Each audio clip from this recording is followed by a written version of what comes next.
प्राचीन काल में एक सेठ जी के 7 पुत्र थे। सातों के विवाह हो चुके थे। सबसे छोटे पुत्र की पत्नी श्रेष्ठ चरित्र की थी, परंतु उसके कोई भाई नहीं था। एक दिन सभी बहुएं घर लीपने के लिए पीली मिट्टी लेने गईं। जैसे ही बड़ी बहू ने मिट्टी खोदी, वहां से एक सर्प निकला, तो बड़ी बहू खुरपी से उस सर्प को मारने लगी। यह देखकर छोटी बहू ने उसे रोकते हुए कहा, मत मारो इसे, यह बेचारा निरपराध है। यह सुनकर बड़ी बहू ने उसे नहीं मारा।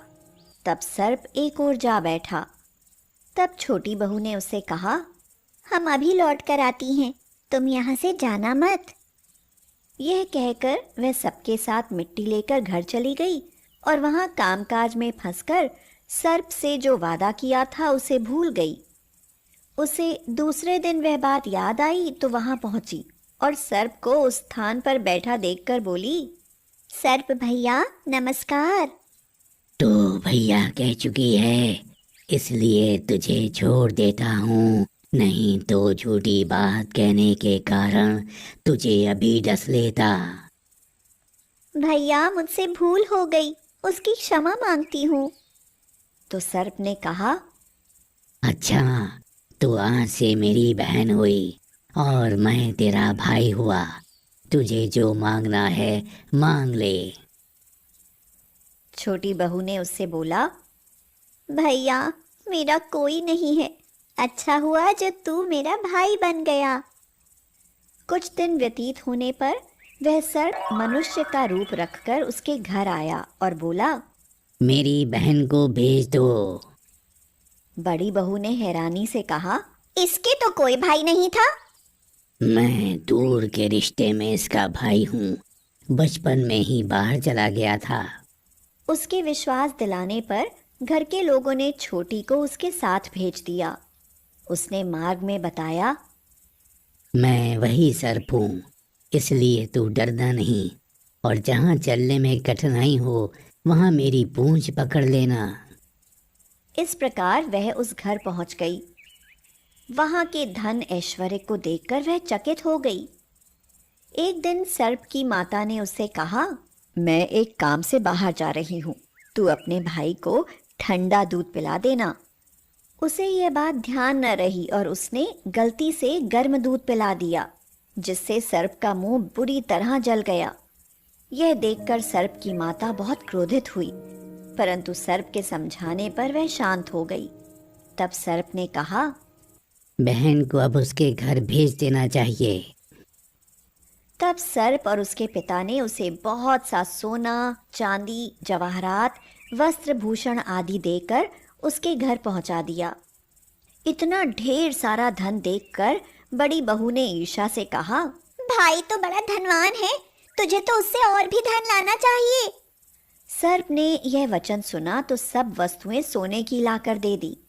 यह देखकर बड़ी बहू ने कहा, इन्हें झाड़ने की झाड़ू भी सोने की होनी चाहिए। तब सर्प ने झाड़ू भी सोने की लाकर रख दी।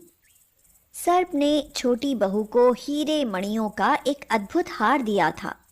उसकी प्रशंसा उस देश की रानी ने भी सुनी और वह राजा से बोली, सेठ की छोटी बहू का हार यहाँ आना चाहिए। रानी के कहे अनुसार छोटी बहू का हार उन्हें दे दिया गया। छोटी बहू को यह बात बहुत बुरी लगी। उसने अपने सर्प भाई को याद किया और आने पर प्रार्थना की, भैया रानी ने हार छीन लिया है, तुम कुछ ऐसा करो कि जब वह हार उसके गले में रहे तब तक के लिए सर्प बन जाए, और जब वह मुझे लौटा दे तब हीरो और मणियों का हो जाए। सर्प ने ठीक वैसा ही किया। जैसे ही रानी ने हार पहना, वैसे ही वह सर्प बन गया। यह देखकर रानी चीख पड़ी और रोने लगी। यह देखकर राजा ने सेठ के पास खबर भेजी, छोटी बहू को तुरंत भेजो। सेठ जी स्वयं छोटी बहू को साथ लेकर उपस्थित हुए। राजा ने छोटी बहू से पूछा, तूने क्या जादू किया है? मैं तुझे दंड दूंगा। छोटी बहू बोली, राजन धृष्टता क्षमा कीजिए, ये हार ही ऐसा है कि मेरे गले में हीरों और मणियों का रहता है और दूसरे के गले में सर्प बन जाता है। यह सुनकर राजा ने वह सर्प बना हार उसे देकर कहा। अभी पहन कर दिखाओ। छोटी बहू ने जैसे ही उसे पहना वैसे ही वह हीरो मणियों का हो गया। राजा बोले, ये देखकर मुझे विश्वास हो गया। मैं तुम्हें ये मुद्राएं भी देता हूँ। छोटी बहू अपने हार और मुद्राओं सहित घर लौट आई। उसके धन को देखकर बड़ी बहू ने ईर्ष्या के कारण उसके पति को सिखाया, छोटी बहू के पास कहीं से धन आया है। यह सुनकर उसके पति ने अपनी पत्नी को बुलाकर कहा। ठीक ठीक बता कि ये धन तुझे कौन देता है। तब वह सर्प को याद करने लगी। उसी समय सर्प ने प्रकट होकर कहा, यदि मेरी धर्म बहन के आचरण पर संदेह प्रकट करेगा तो मैं उसे खा लूंगा। यह सुनकर छोटी बहू का पति बहुत प्रसन्न हुआ और उसने सर्प देवता का बड़ा सत्कार किया। उसी दिन से नाग पंचमी का त्योहार मनाया जाता है और स्त्रियां सर्प को भाई मानकर उसकी पूजा करती हैं। लाइक करें, सब्सक्राइब करें और शेयर करें और इसके बेल आइकन को प्रेस करना ना भूलें, क्योंकि नई नई वीडियो की नोटिफिकेशन आपको